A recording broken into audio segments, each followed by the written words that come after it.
résolument à l'ouest, en direction donc de l'Aniska et de la côte de l'Aniska. 1 km à 11% de moyenne. Ce sera l'un des juges de paix sans doute de cette Bretagne classique, même si cette côte de l'Aniska elle intervient assez loin de l'arrivée tout de même.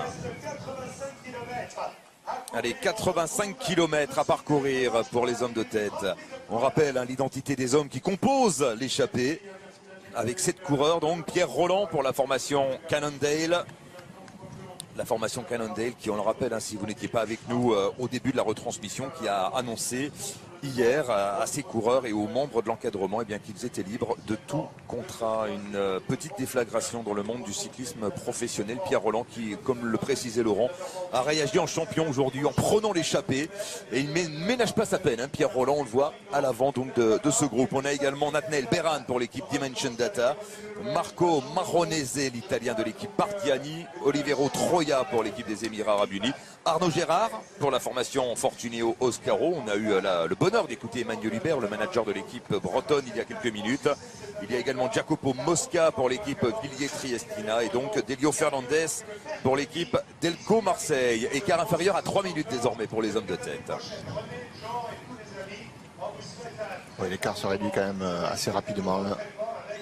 Et on sent bien que les échappés cette fois passent les relais de façon plus appuyée. Malgré tout, ça n'empêche pas le peloton de se rapprocher. L'équipe Sky fait plus qu'imprimer un tempo en tête du peloton. Elle chasse. Elle veut revenir sur la tête. Elle veut durcir la course. « 2 minutes 40 secondes effectivement pour l'instant. Les hommes de tête préservent un petit matelas, mais on sent que la fin de l'aventure se rapproche pour les 7 hommes de tête. C'est un petit matelas, mais il ne faut pas s'endormir dessus quand même. C'est bien le cas de le dire. Bravo Laurent. Tout petit matelas. On rappelle que l'écart est monté jusqu'à 8 minutes et 30 secondes pour le groupe de tête.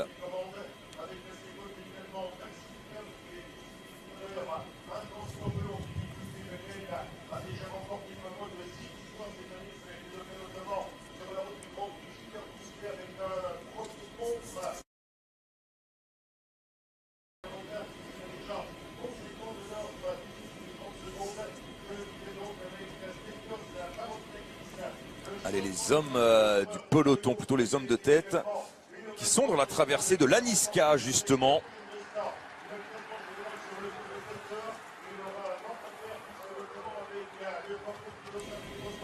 Et c'est à la sortie de l'Aniska, juste après l'abbaye de Bon Repos, et bien que les coureurs devront escalader la côte de l'Aniska. L'église Saint-Gilda de l'Aniska.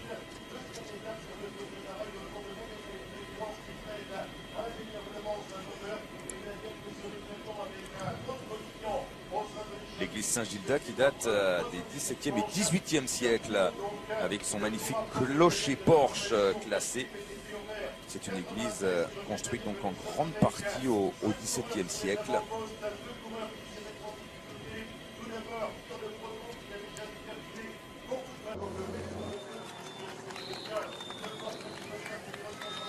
Le peloton a repris pratiquement 2 minutes en moins de 20 km.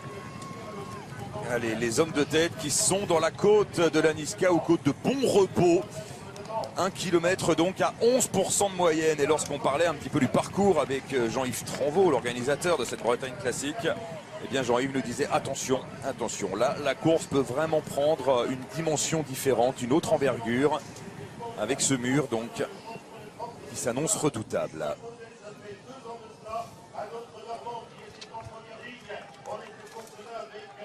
L'avance, 2 minutes 23.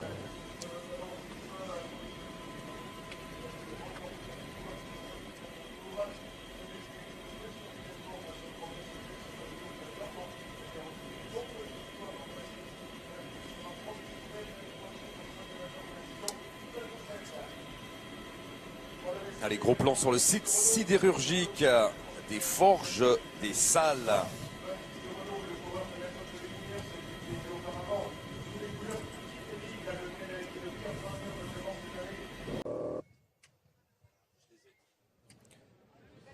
Et Danny Van Poppel également en difficulté à l'arrière du peloton pour l'équipe Sky. Voilà bien, mon cher Eric, vous allez pouvoir y aller. Alors que voici la fameuse abbaye de Bon Repos, à côté de la forêt de Kénécan, une abbaye cistercienne qui avait été vendue comme bien national à l'occasion de la Révolution et qui est restaurée par des passionnés depuis plus de 30 ans.